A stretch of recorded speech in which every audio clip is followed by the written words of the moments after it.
Hi, everybody. This is Allison from Alley Cat Creations. How are you?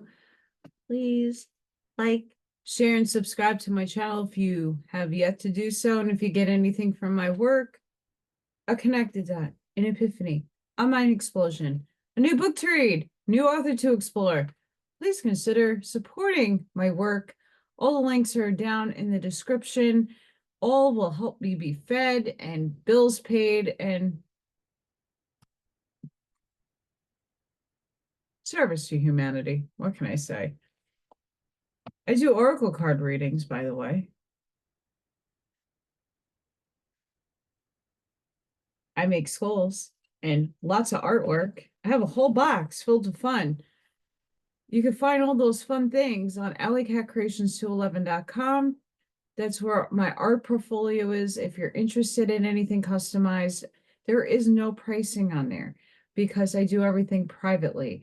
And I don't have the money to get insurance and LLCs and all those fun things. That costs a lot of money. Don't have it. So message me, email me, don't be shy. We'll get to you. And I have created a lot of fun things for people. So, and inexpensive. So, The Message of Aquaria, the Curtis books. Gotta love them. This chapter, I'm tired, by the way. The last couple of days, everybody's doing podcasts until 4 in the morning, 2 in the morning. And it keeps me up. So I'm a bit tired. Although I had a lot of fun yesterday. And I got to see a lot of awesome truths on higher frequency and vibratory states too. Two specific idiot savants that I love so very much. Got them tinkering around in those little brains of theirs. I love them. A lot of fun. And a lot of Schumann spiking. So yeah, I'm like crashing, but I wanted to get a reading in because I didn't get one earlier today. I needed to ground. Holy shit. But I now I'm way better. So today we're gonna read Crossing Jordan. It should be very interesting. Now, I don't know where this is going. I never do with their books, so I'm being humbled here. And I'm gonna have to, I need glasses and I can't afford those either. Okay, that's so much better. Quote, now after the death of Moses, the servant of the Lord, it came to pass that the Lord spake unto Joshua, the son of Nun, Moses, minister, saying, Moses, my servant, is dead. Now therefore arise, go over this Jordan, thou and all this people, unto the land which I do give to them, even to the children of Israel. Within 3 days ye shall pass over this Jordan. End quote. Joshua 1. The crossing of the River Jordan is one of the most important and final events in the great allegory of the wandering of the children of Israel, ere they reach the promised land. And in these days of physical and psychical unrest, it is well to explain more fully than we have already done elsewhere the spiritual meaning of its universal symbology and its application to the personal experiences of those chosen people who are about to enter the promised land of the higher spiritual consciousness. The wandering in the wilderness for 40 years symbolizes that period in the life of each awakened soul when it is being taught by the great law to cull the lessons out of its wanderings in the wilderness of outer conditions by following the guidance of the pillar of cloud by day and the pillar of fire by night, as it is led to the brink of Jordan, where it must take its great next step. Yeah, allergies, hi. It will be remembered that Moses, who represents the lawgiver, who led the children of Israel out of Egypt, was not permitted to cross over the Jordan and enter the promised land. For we are told that after being shown the fair land of promise from the top of Mount Pisgah, meaning prayer and a boundary, his bones were laid in the wilderness. The symbology of this incident is that we are led out of the bondage of the land of ignorance and spiritual darkness, Egypt, where we were slaves to the king desire, by recognizing and following the word of the Lord, law, given us through the lawgiver. In other words, at the stage of our unfoldment, it is necessary for us to follow the written or spoken word, the letter of the law, interpreted and laid down for us by someone in authority, whom we can see, know, and follow, who, like Moses, constantly chides, directs, and teaches us, who permits us to go 3 days without water, the love aspect of the law, expounds the law intellectually, but fails to give the refreshing water of love and sympathy. But when this is demanded incessantly, he strikes the rock of truth, and the love gushes forth to refresh us. Such a leader may feed us with bread from heaven, manna. Teach us to conquer the enemies we meet in our journey, the temptations we encounter in life, and the evils of our own creation. Instill faith and courage when we murmur from fatigue or lack of faith. He may even punish us with fire or bring a plague upon us when we seem ungrateful or careless. Yet he leads us ever on until we reach the Jordan. But when we have learned the lessons of the wilderness and no longer rebel or murmur, and through prayer and aspiration have climbed the height which separates the law given from without from the law intuitively perceived by us, or the law graven on tables of stone from the law graven in our hearts, we must look to Joshua, the Christ man within, as our lawgiver.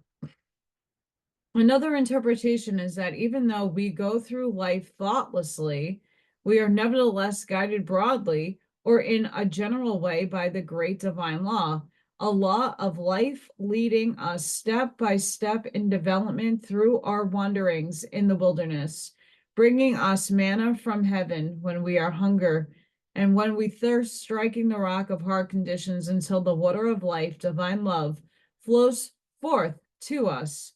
It also brings to us our own bitter karmic chidings when we go astray or murmur, and guides us ultimately within the borders of the promised land. Very interesting there. When we reach the Jordan, the former phase of our unfoldment must be left behind, and like Moses, must be buried in the valley of Moab, the resting place given us we cross the Jordan, so that no man knoweth his sepulchre until this day. This indicates that the burial of Moses was not a physical fact, nor a historical incident, for the lawgiver must always exit, ready to lead unending companies of God's chosen ones out of Egypt and through the wilderness. Yet as we cross Jordan, we must leave him behind, recognizing all that he has done for us in the earlier stages of our great pilgrimage, and giving him our loving remembrance and gratitude. In occult studies, a lack of gratitude for each help along the path is one of the greatest hindrances the student can develop. For the masters teach that every help along the journey, every word spoken or law interpreted for the advancing soul, is like a jewel of great price. Hence, to accept it and refuse gratitude and love in return creates a karma for the unfolding soul similar to that created by undeveloped persons through robbery. Moses is buried in the sense that life is so pressing that as we advance spiritually, earth conditions seem to cover over and bury out of sight many things which were most helpful which in our earlier stages of growth we thought would never be forever essential. Our spiritual life follows the same law as nature, and we find the analogy in burial of the plants, herbs, and flowers, which were so beautiful and helpful during the summer, yet when winter comes, can no longer manifest to us, yet are ready to spring up full of life and rigor in the next season, ready to make the summer months glad and happy for the many other children who will need just the help they can bring. So when we have reached the end of our wanderings in certain fields of consciousness and are ready to follow our divine leader, we do not condemn any of the helps we have received by the way, for heartfelt gratitude must be given the lawgiver, who was so patient with us when we were but children in spiritual things, and often rebellious and disobedient. Just as the Lord made the flowers and sends the sunshine and the rain, so did he send Moses, and so will he send Joshua in due season. Pause here.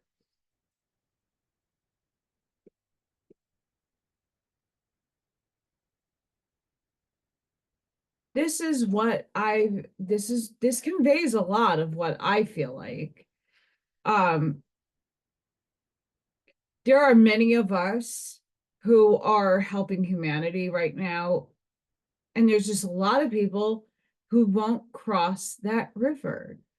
They're not willing to give up the old life, the old ways, the old thinking process, the programming, the narratives, the agendas. They're still stuck on their ideas. And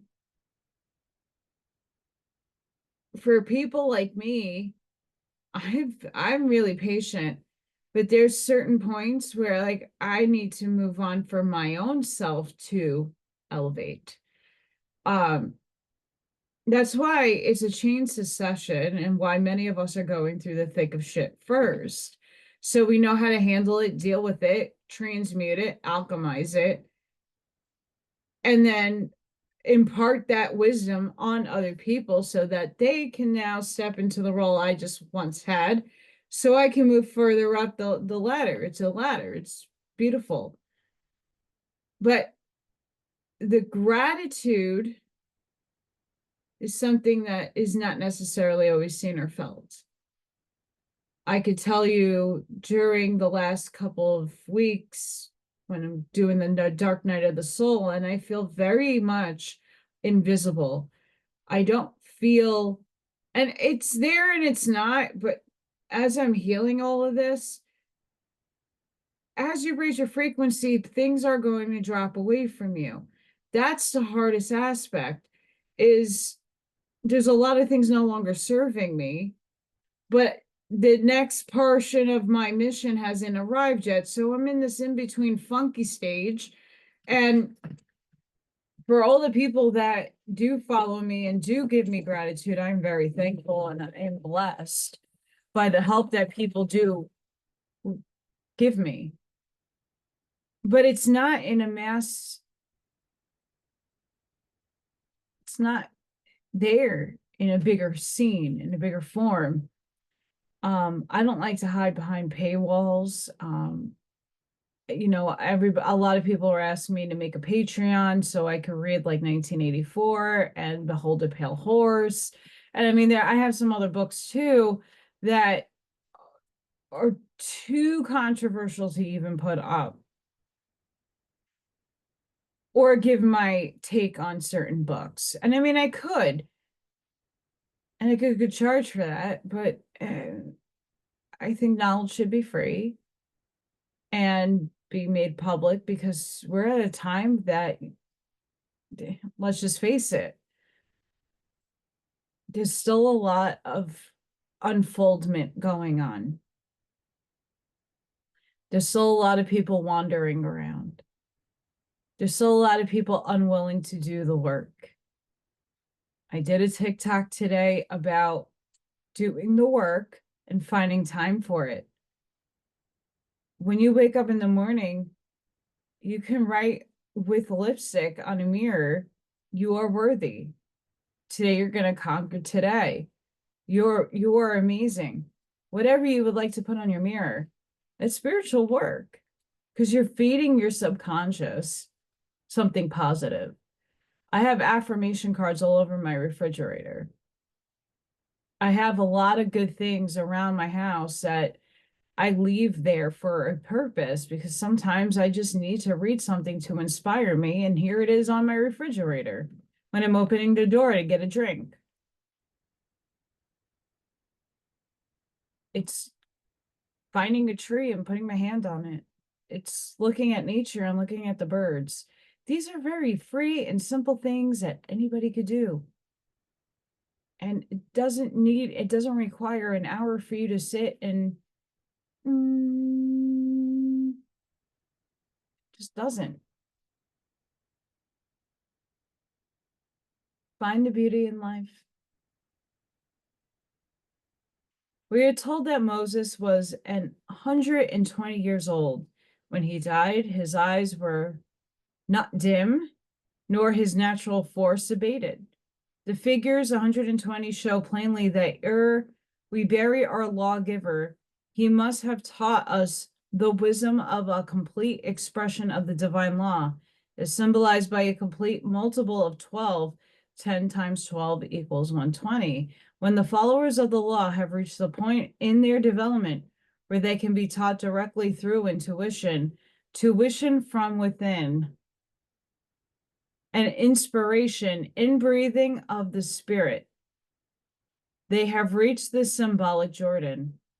But to cross this mysterious river, they must have a new leader. For even though Moses was divinely appointed for his work, when the work was accomplished, another divinely appointed one is ready to take us to the next level, onward. When the pupil is ready, the teacher appears. The name Joshua comes from the Hebrew Hosea, Hoshua,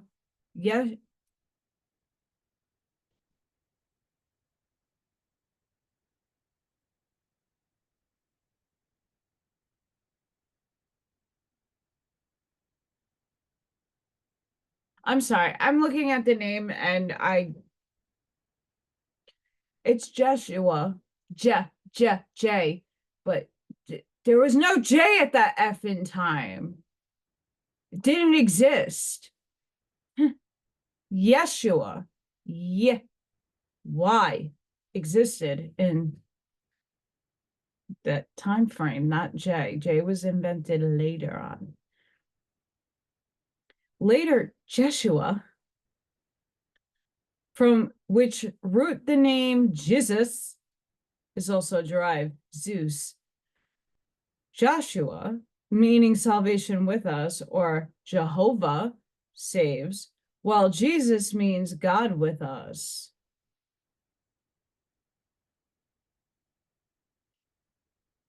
I want to face palm myself right now with the theologicalness of what I'm reading. As much as I love them, I guess they didn't know that J didn't exist as a letter back then and that it's an interpreted name and that Jesus,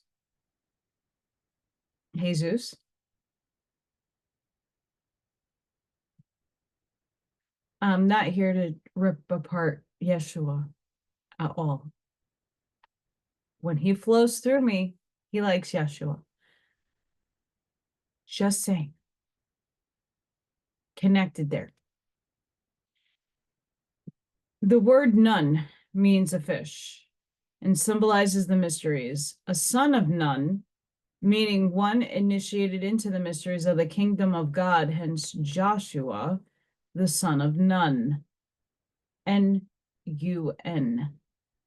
As we already know, Jesus was the avatar for the Piscean, or age of fishes, and a fish was the symbol used to identify his followers, hence Joshua, who leads all God's chosen ones, not merely the Hebrews and Jesus, who completes their salvation esoterically and symbolically, considered are the two fishes of the of the sign Pisces. The Alpha and the Omega aspects of the same Christ power personified. The Lord sent Joshua to open the way through the waters of Jordan and lead his chosen ones into the promised land where Jesus could perfect their evolution and complete the cycle of salvation until, like him, they could walk on the sea of life and no longer merely swim in it like the fishes. Pause.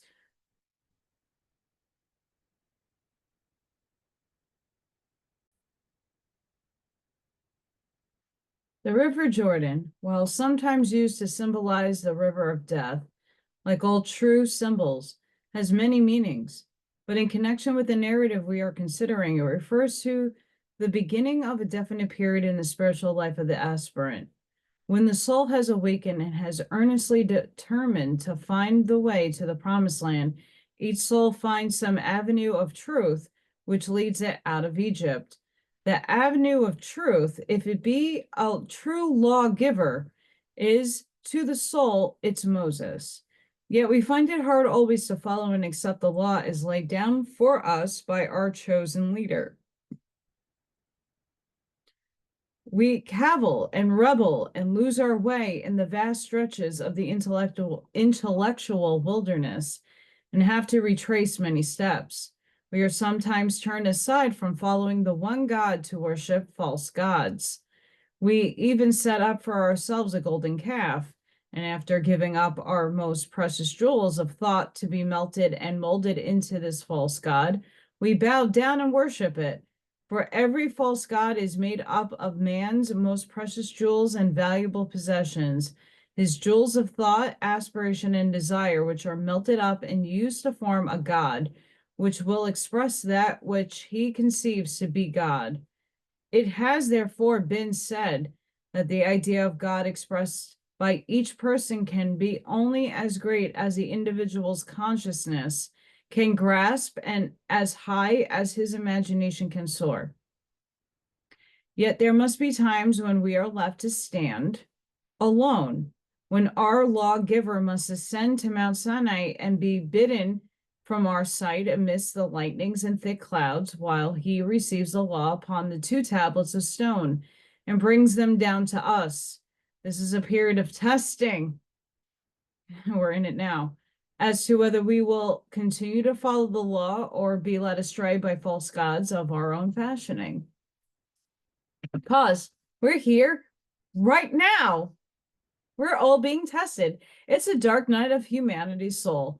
And holy crap,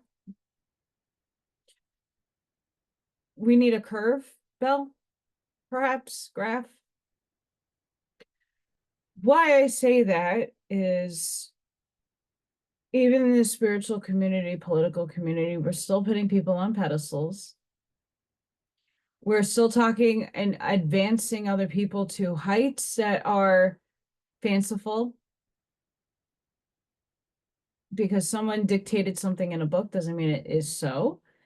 And we hold on to these ideals that make an individual as such. I'm not saying everybody does it, but I will give John as an example. I could do the other one, but it's the same thing. People put other people above them. They have a role and a mission in this world that they wrote in for themselves, and we all consciously came together to say, okay, that's their role. You have your own role. Your role is just as important as their role. When we understand that it's a level playing field, it's a stage, and we all have our roles to play, and all put together makes this beautiful Broadway fantastical extravaganza of amazement. Okay, and everybody's role adds to that amazement. Not everybody's going to be the star. Not everybody signed up to be the star. Some people chose that. But that does not necessarily mean that your role isn't any less important. and that you're not in the credits as well. They chose a mission. That's what they're being here for. When we put expectations and we project and spew, doesn't matter who is in the role, a leader role, okay? Doesn't matter. You're idolizing them. You're obsessive with them. It becomes a problem. And that energy doesn't have a language. It has its own mathematical, harmonious frequency of language. And when we speak these things out into the ether, even though you might not intend it, you're putting that intention out there. So when we can elevate our 3D understanding of words, stop putting people on pedestals. They're playing a role for experience. Once you understand that and detach the labels, the judgment, it's a movie. Get that understanding down and get so obsessive over these things, then we can be moving on. Because you're not going to be you're propping yourself up as an equal. We're all one. They're no different. They're not any special than you are. And when we can come to that understanding or realization of that such fact that we're all one, we're not really separate, we're individuated for an experience so God can have itself experience all aspects of everything. Okay, and you designated your role here on the stage. Now God's playing a role through you for experience. Doing it for everybody. So why aren't you putting yourself up to the equal playing field as everybody else? In some lives, we choose to just chill out. Other lives, we are a war hero. We are way more than we think we can be. We have to remember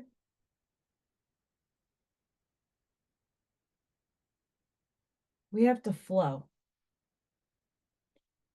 with all things. And at this moment in time in history, most people are idolizing and creating this falsehood, which is perpetuating things to go and continue to go and stay in 3D. And yet everybody's talking spiritually and we're all ascending and this is going to happen, and it's not, because not everybody's paradigm is yours. My story is not anybody else's but mine, because that's the one I chose. I'm not going to see a flashlight. I'm going to experience something different. It's still going to be amazing, and I still will take it in, but you can't just say that everybody's going to see this or feel it, or because that's not a part of everybody's shit. And I give that as an example because that's what a lot of people can equate. It's the easiest thing I can make understandable. Let's just say that. So just watch where you're devoting your energy to. And it's not to say to not do research and not have fun and not want somebody to win something, right? Whether it be a presidential election or not, it's understand where the idolatry is and where the obsession is and where your focused energy goes. It should be on yourself and like helping humanity rise up, not necessarily like obsessing to the point where you're not doing the work from within. Because I'm seeing a lot of that. I get a lot of people that message me, and I love all of you. And it's okay if you message me, but if I don't message you back, it's because everybody's messaging me. But it's for stuff that I am above, not saying in a conceited way, but like I moved past it. I don't want to know about the financial system. It's something that is not on my mind. Yeah, and I have to find out how to make more money and how to secure my 3D existence. I can't ignore it, but I'm not obsessed over things that are potentialities and not are set in stone. And that we're fancifully waiting for things to fall into place so that you can get your dream house like Barbie and Ken. I'm not waiting. I'm going to work. I'm working every day. I create every day. And eventually, somehow, some whim of a manifestation, more people come and find me, and I can have multiple streams of income where I don't have to worry about like going hungry or not being able to pay my bills on time. You know, you still have to, I'm reading Rudolf Steiner, you still have to do your day to day. You still have to play your role in 3D because it's not over, you're not dead. So these responsibilities are still here. You can't ignore them. You have consequences to your actions. You have to play the game. You have to play it with wit. You have to outmaneuver.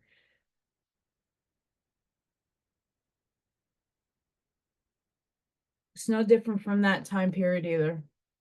Different circumstances. But understand where your focus and energy is. And put the work in. That's most important. If you wake up every day with gratitude and you're doing your inner work, finding yourself, raising your frequency, making a difference in this world, that is amazing. Because you're helping so many people, you don't even aware of it. Your lighthouse is shining frequency all over the place. And it's elevating people, it's helping people. When you're too focused on something, though, that's another person, that's a role, and you have expectations, that's not how you manifest. And there's a lot of people who talk about manifestation and like where people get it wrong. And where people get it wrong is you have an expectation at the end. That's your ego talking. Not to say that your ego is bad or your imagination is, wanting an end result. You're not supposed to have, you can see yourself in the end result, but you're supposed to let it drop and then forget about it. If you keep obsessing over it, it's not going to come out the way you want it. I learned that a lot. It's not fun. Moving on. But there finally comes a time in our spiritual life when we have learned the lessons out of all of our weary wanderings, when even our lawgiver seems incapable of leading us further, and we cry out for personal knowledge and gain through personal experience. Keyword there. No longer are we content to drink of the stream that flows from the rock our leader has struck. We pray that the stream of living waters gush forth at our own command. We realize that we have reached the end of the wilderness, yet between us and the promised land there flows a swift, deep, turbulent, muddy, and treacherous river. For just as the river of death marks a definite boundary between our mortal life and the life beyond, so does the mystical River Jordan mark a definite boundary between the life of a seeker, which we have led as wanderers in the wilderness, to which life we must die as we cross the Jordan, and the new life into which we are born when we cross the mystical river and begin the life of the neophyte. Ego death. It's what a lot of us are going through right now. The dark night of the soul, reconciling with yourself and like coming to an agreement, like, yeah, I have an evil side. Like I could be a bitch. We all have this stuff, right? We all have dark trauma. We have things that we've done to other people. most of us don't mean to do it. It's what we are assigned to do for a person to help them grow. Not everything that in action that you did was, everything has a cause and an effect. Once you can heal that and take the leap of faith,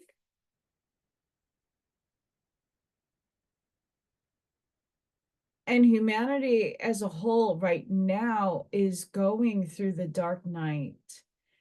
We're purging the trauma. We're trying to heal. The truth is starting to come out. And some people are never going to see it. So just just get off that train. You got to focus on you, and you're jumping over the river. You taking that leap of faith. No, I can't push you. You got to do it yourself. It's heavy. I was like incapacitated. I mean, I put a face on and I did what I had to do day to day, but like for the most part, I was like incapacitated in my emotional states. I did not feel good. I was very unhappy. I had some very dark points, but going through it, learning, healing, going back, detaching, plucking the layers of the lotus to see what each leaf is unfolding for me and showing me, oh, okay, that's another perspective you weren't looking at. Okay, cool. Check. I feel much better. I feel like a lot has been lifted off of me. Wherever my life takes me. I'm hoping that, and I'm not just for myself, but for so many people who are in the stance of, okay, like we're waiting for everybody to catch up to us, and we're sitting here like, hi, we're being patient. Our times are coming. We started walking in our mission, and we have multiple missions. Many of us know it. Like I know I have multiple missions, and it's just about when the time strikes. Can't force anybody to listen to me. Can't force anybody to want to learn. But those who do see the value in what and it's not me. I'm just a conduit. I'm a messenger from source. It's just how it is. And there's many of people like me out there, and it's beautiful. There's a lot of people like us out there, and we're all sitting here getting tired. Please. Many of us been incarnated for 20,000+ lives. We're tired. I know I have. A lot of people know.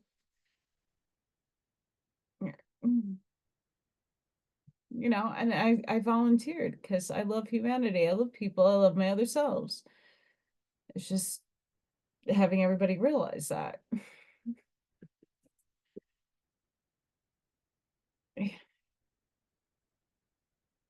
At this step, our astral senses, they're right on target here, begin to unfold, and we are confronted with strange happenings and experiences which we do not understand and which are frightening to us. Not me, but many people, yes. And because these new faculties are beginning to unfold, we are subjected to the trials and temptations of that world of insidious desire and delusion.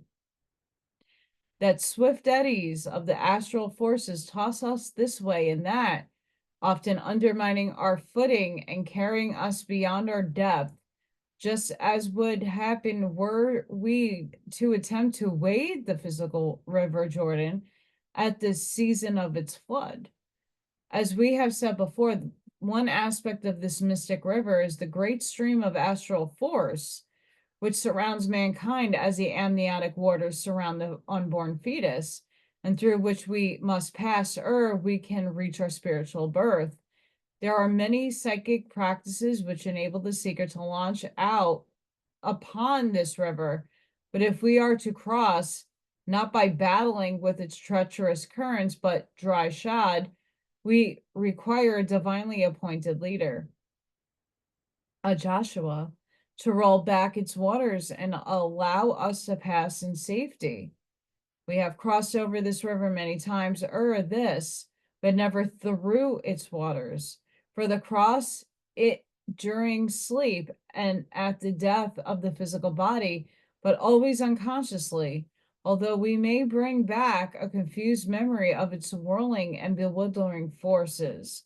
Just as the restless and unstable mass of humanity is called the sea of humanity, so is this stream of turbulent astral force called a river.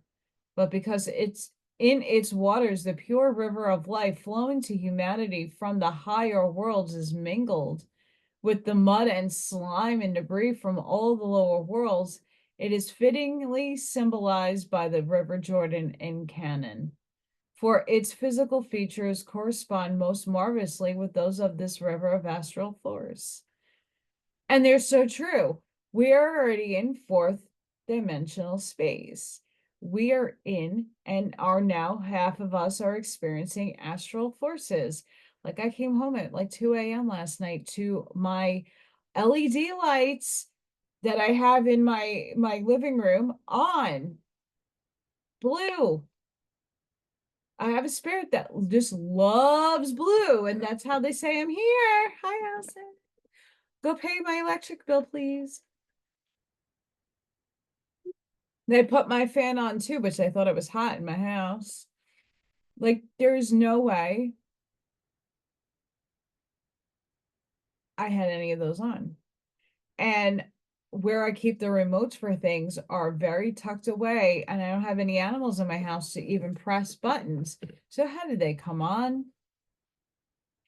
And why am I putting them on? And I'm not wasting electric. I don't have the money to pay the bills, right? So we're in that astral plane. And some of us are starting to experience things. I'm seeing a lot of things the last few days. They're not that pleasant. They don't frighten me, and I send them love and light, but they're there. So it's true. You have to go through the mud and the muck before you can get to the promised land or the ascension. It's not just this butterfly and rainbow sparkle farts. It's going and liquefying yourself in shit to be reborn into the butterfly. It's a painful, sad process. And that's what a lot of humanity is going through. That's what a lot of us are going through right now. So there, I guess, divine timing on why I read books when I read them. I guess this is what needed to be read today. The River Jordan is the only river in Palestine and is one of the most remarkable in the world. It has never been navigable. No important town has ever been built upon its banks, and it runs into an inland sea, which has no port and is destitute of aquatic life. On the whole, it is an unpleasant, foul stream running between poisonous banks, and such it seems to have been regarded by the Jews and other Syrians. It rises from two springs in the valley between Lebanon and Hermon, gushing forth from a deep hollow. For 12 miles, it flows through the valley and then enters a dark defile for 6 or 7 miles, after which it spreads out into a marsh 10 miles long, which terminates in a lake. From the lake, it flows on for another 12 miles and empties into the Sea of Galilee, where its muddy course through the clear waters of the sea can be distinctly traced. Issuing from the Sea of Galilee, it flows on with an ever-increasing force until it finally falls into the Dead Sea. Its entire length is 120 miles in a straight line. The same figures are given for the ages of Moses, although if all its twists and turns are followed, it measures to 240 miles. The river of astral forces also rises from two springs. First, from the clear, pure waters of life that flow down from the higher worlds. And second, from the off-scourgings of debris of the lower worlds. It gushes forth from that which is called the outer darkness, quite comparable to the deep hollow from which the Jordan rises. It flows from a complete period or cycle of manifestation, 12, through a quiet valley between two worlds. It is in the portion of its course that we cross it during sleep or a certain psychic stepping stone, for here it is shallow, quiet and restful, and has many fjords. Here many little children from both sides meet and play together. Children often talk of and to little playmates unseen by the grown-ups. Yet from the words and actions of such children, it is plain that an actual playmate is present and very real to their senses and consciousness. When the phase of its course is ended, the river enters a dark defile between the physical and astral worlds, where it flows through a 6-mile period of struggle in which the Christ force, 6, is striving to express onto the 7th or period of rest. Here it receives the name of the river of death. Here its waters are dark and deep and mysterious. Those souls who cross at this point have closed their eyes in death and are either ferried over by the symbolic Charon or are borne on the wings of angels. The river that has another period of perfecting, 10, in which it is spread out and almost lost in the vast marsh. It is in this viscid and polluting quagmire that the astral monsters have their abode. All who essay to cross at this point get lost in the treacherous bogs and slimy pools, and often not only befouled by its impurities, but are engulfed in its putrid mud, which swarms with every evil form of astral life. It is from this region also that the black magician draws his powers, and the necromancer invokes his shades, through the horrible practices in which blood is used. But even here, many beautiful yet baleful flowers grow to tempt the untrained or unwary venturer into the unseen. Yet around each is the serpent of seduction coiled. Hence, he who would cross at this point must have an enlightened and experienced guide, must beware lest he be overcome by its messianic emanations or be stupefied by the perfume of its swamp-like flowers, or be seduced by its monsters of lust and evil. When the marsh has completed its work of disintegration and transmutation, or runs its 10 miles, it terminates in a beautiful lake of clear, I can't get that out, clear waters. Upon the banks of the beautiful lake, in contemplation, we often walk in dreams and hold sweet converse with our friends and our divine helpers from the other shore. It is often the converse which we remember vaguely as spiritual instruction given us in dreams, but the substance of which is built into our consciousness, even though not remembered clearly on walking, yet which works out in our lives as intuitional guidance, so that finally we are ready for the next stop. Again, the stream complete a cycle of 12, it empties into the Sea of Galilee. This is the sea of consciousness, which we touch in deep meditation when we enter a certain phase of the silence, corresponding to the limpid, smooth, and bowl-like physical sea surrounded by lofty mountains. The Sea of Galilee is almost free from storms and buffeting winds, and mirrors the mountains on its calm, silent surface, while the flow of the river across the center is quite distinguishable. Upon the shore of the astral Galilee is an astral counterpart of the Temple of Silence. Let the physical Jordan, this astral stream, ultimately empties into the Dead Sea of humanity. Far below sea level, the Dead Sea is 1,300 feet below, where the density of its salt causes extreme rapid evaporation, thus lifting its essence up into the form of vapor until it is lost in the higher realms. The sea is a fitting symbol of the great sea of humanity, which, although dead to the consciousness of the spiritual world, is ever releasing its higher essence to ascend into the realms of spirit, purified by its salt tears of suffering and repentance. It must be remembered that the phase of the river here mentioned are not sharp divisions, but are used as mystical symbols of states of consciousness. When we have reached this mysterious river in the course of our search for the promised land, the only way in which we can cross it, dry shod, and in full consciousness is by following our Christ leader, Joshua.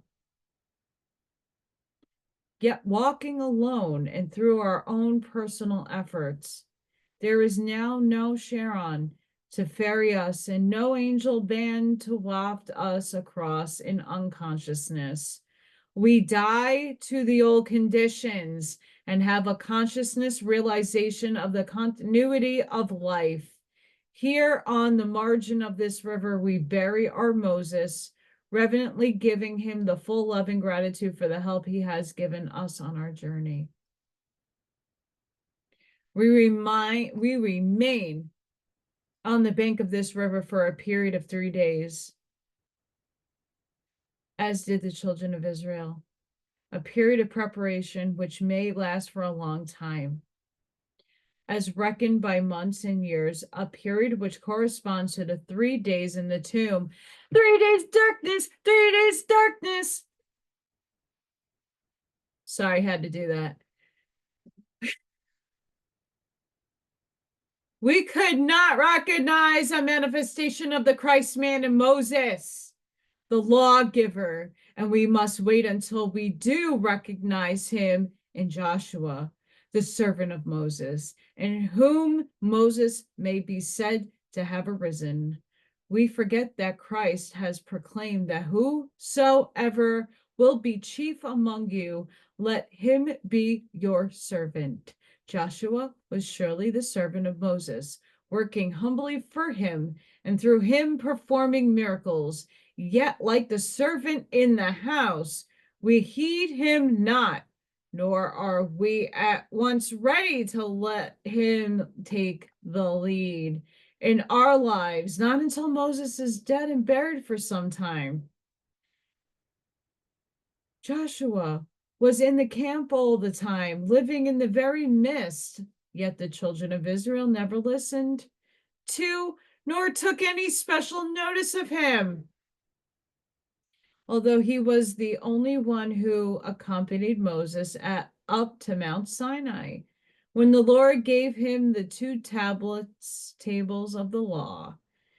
During their wanderings, they had followed Moses exclusively, just as each of us, while still wandering in the wilderness, followed the law as given to us through our accepted channel. Even though the Christ is already in our midst and living in close daily contact and was speaking to us daily, long ere we reach the banks of Jordan, we either do not recognize him or we fear to listen or depart from the law of Moses. But when the 3 days of preparation are completed, Joshua orders the officers to go through the camp and proclaim through all of our faculties, like a voice from heaven, we must obey. When ye see the ark of the covenant of the Lord your God and the priests, the Levites, bearing it, then ye shall remove from your place and go after it.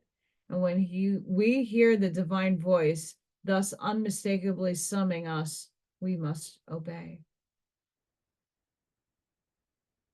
And I'm going to leave it here because there is a big continuation.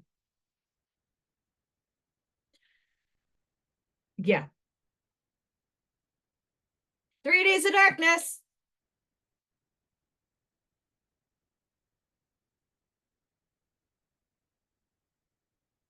I don't think this is now my perception and what upstairs gives me. When you're looking outside of yourself to have a leader,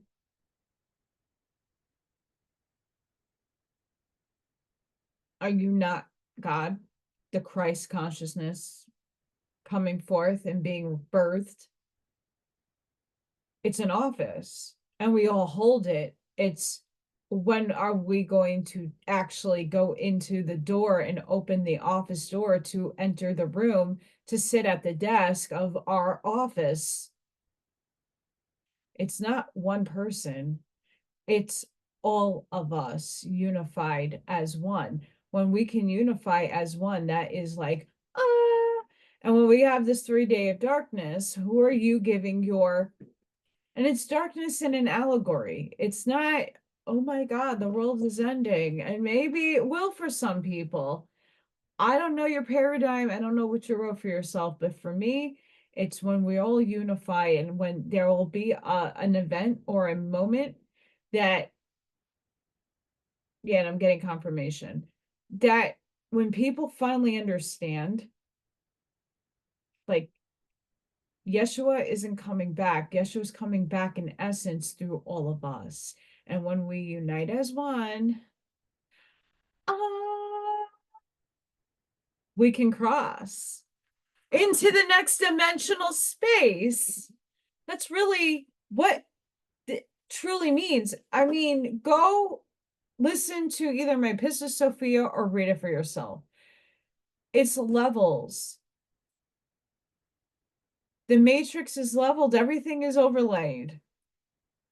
Once you unlock your door to a higher frequency, a higher understanding and knowledge, you can go take the jump in, but you have to have your spiritual armor on. You have to have your armor of God on, because there are things that will lead you astray. It's all tests. You have to walk through the hard shit. You have to go through these experiences. They're not easy and they're very painful. But in that pain and that trauma gives you room to heal it, let it go, and release, because that brings in higher light. Trauma brings in higher light. We don't like to admit this. I don't like to admit it, but it's the truth. When you can release the things that you have held up in your life that is holding you back from moving forward, and you let it go, brighter and higher light and higher codes are coming in because you made room for them. And on a massive scale in humanity, when something hits the fan, shit with sparkle farts, sharks, maybe a shark might come out. Who knows?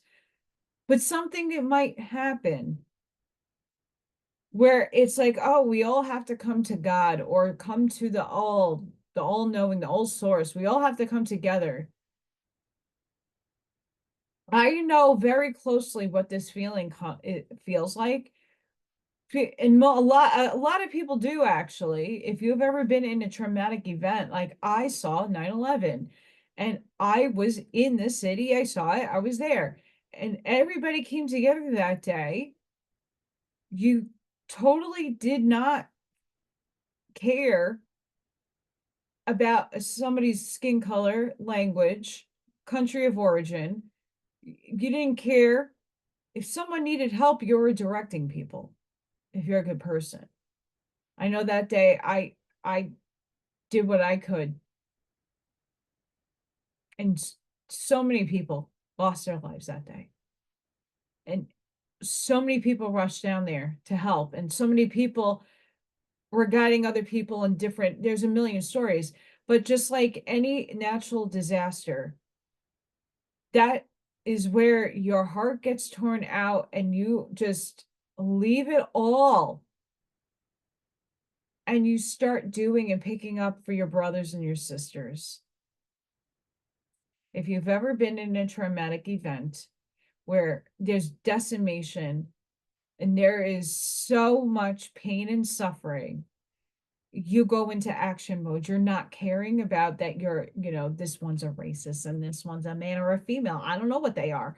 The pronouns get, out the window because it doesn't matter. It's life.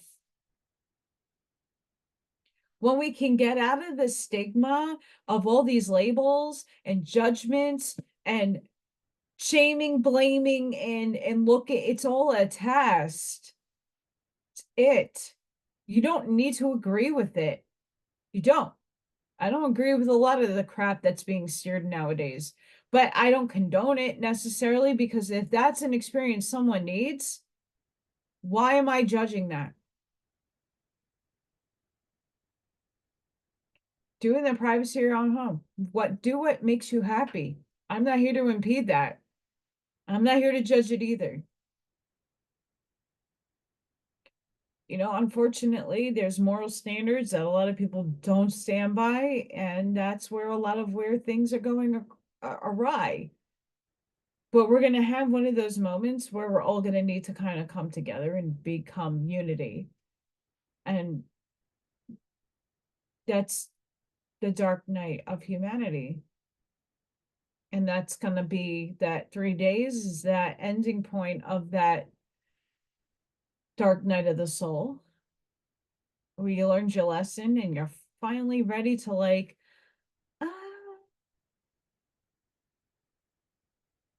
and you can cross.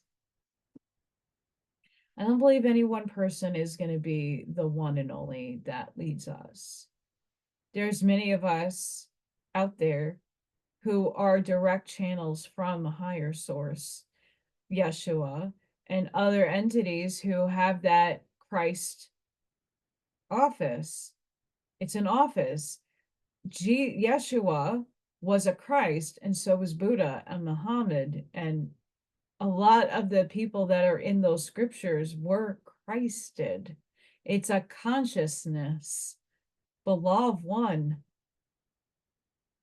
Read Pistis Sophia. You'll have a better understanding if you are very lost with these people. They're very much on the Gnostic side of Christian mysticism, is like Gnostic. It's understanding the occult. It's not practicing the occult. It's understanding what is hidden and what the allegory and the symbolism is in a different perception from the steered narratives that we get from the outside world that dictate to us how we should feel and how we should run our lives. And a lot of us had that first, oh yeah, no, hell no, no. We had that a few years ago. So I'm going to leave it here. And next time we're going to continue crossing the River Jordan. But it's a beautiful analogy. And of course, I don't ever know how they're going to steer you next, but I love the Curtises. I hope I'm able to maybe one day have a channel conversation with them. That would be fantastic if they're already not working through me. It's an honor, to say the least. And I hope you guys take something out of that. Lastly, I speak harshly and in the tone that I do because, I'm tired.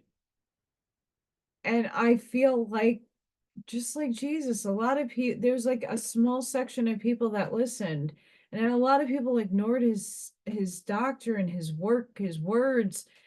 And there's a lot of other people that feel the same way right now, where I've been at this almost 3 years. I don't see much growth, and this, and no offense to anybody that has a really high count, but I can pull out so many things in deception, like the people who do reaction videos. So you're taking someone that did the work and you're just reacting on it, but you're really not investing to understand even further and do your research, especially political stuff.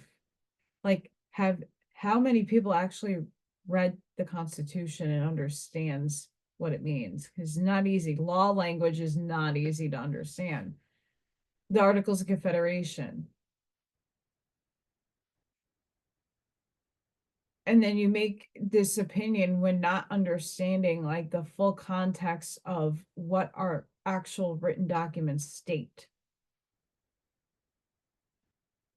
So for just for everybody who is in my position and trying to help humanity and trying to get out of the one book paradigm or whatever paradigm people are stuck in, and just have an open mind. I'm not saying ditch your book. I'm saying open your mind to explore a little bit further. Because what you're being told, what you're being perceived, what is being chucked at you, we're 1984. So I don't go based off anybody's paradigm. I go within me. Here in my heart.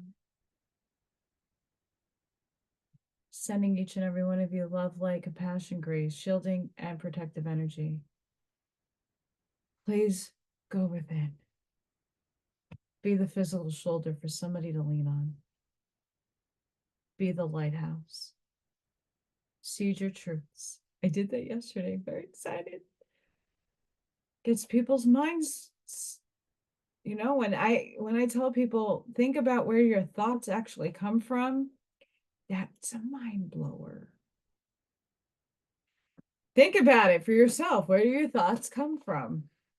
Where does the energy come from? Why out of you just get a thought and you get inspiration? Where does that come from? I know most of you can answer that, but you know, some people who are more on the book side of things, I jostle them up a little bit. So hope all of you have a fantastic rest of your day. Please be safe, be seen. And thank you for my gratitude, and thank you all for watching, sharing, subscribing, and supporting me. I really appreciate it. I know I'm not invisible, but there are bigger, larger components that I know that my voice is being suppressed and hidden. And I know this to be true. So it sucks, but at the same time, when it's divine timing, it will happen. And if not, that's okay. I'm still doing my part in my mission that I wrote for myself. And until the next one, guys, hope you have a blessed day. Bye for now.